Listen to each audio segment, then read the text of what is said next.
ಯಾವ ರೀತಿ ರಿಸಲ್ಟ್ ಕೊಡುತ್ತೆ ನೋಡಬೇಕು. ಧಾರವಾಡದಲ್ಲಿ ಪ್ರಹ್ಲಾದ್ ಜೋಶಿ ಅಲ್ಪ ಮತಗಳ ಮುನ್ನಡೆ. ನಾನು ಹೇಳ್ತಾ ಇದ್ದೆ, ಅವರ ಮೊದಲ ಚುನಾವಣೆಯಲ್ಲಿ 80,000 ಮತಗಳ ಅಂತರ ಗೆದ್ದಿತ್ತು. ಅದಾದ್ಮೇಲೆ 1 ಲಕ್ಷ, ಅದಾದ್ಮೇಲೆ 1 ಲಕ್ಷ ಚಿಲ್ಲರ. ಕಳೆದ ಬಾರಿ ಇದ್ದವರು 2,10,000. ವಿನೋದ್ ಅಸೂಟಿ ಎದುರುಗಡೆಗೆ ಸ್ವಲ್ಪ ಮತಗಳ ಮುನ್ನಡೆ. ಬೇರೆ 3 ಕ್ಷೇತ್ರಗಳಲ್ಲಿ ಈಗ ನೋಡಿ, 7ರಿಂದ 3 ಕ್ಷೇತ್ರಗಳಲ್ಲಿ ಇಂಡಿಯಾ ಮೈತ್ರಿಕೂಟದ ಅಭ್ಯರ್ಥಿಗಳು, ಈ 3 ಕ್ಷೇತ್ರಗಳಲ್ಲಿ ಎನ್ಡಿಎ ಅಭ್ಯರ್ಥಿ. ಸೊ ಇದು ಸಂಗತಿ ನಾವು ನೋಡ್ತಾ ಇದ್ದೀವಿ. ಎಲ್ಲೆಲ್ಲಿ ಯಾರ್ಯಾರ ಮುನ್ನಡೆಯನ್ನು ನೋಡ್ತಾ ಇದ್ದಾರೆ.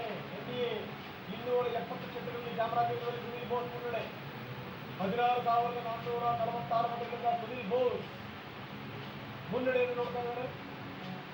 60,649 ಮತಗಳನ್ನು ಬಂದಿದೆ. ಬಿಜೆಪಿ ಅಭ್ಯರ್ಥಿ ಬಾಲರಾಜು ಹಿನ್ನಡೆಯನ್ನ ಕಂಡಿದ್ದಾರೆ. 44,203 ಮತಗಳು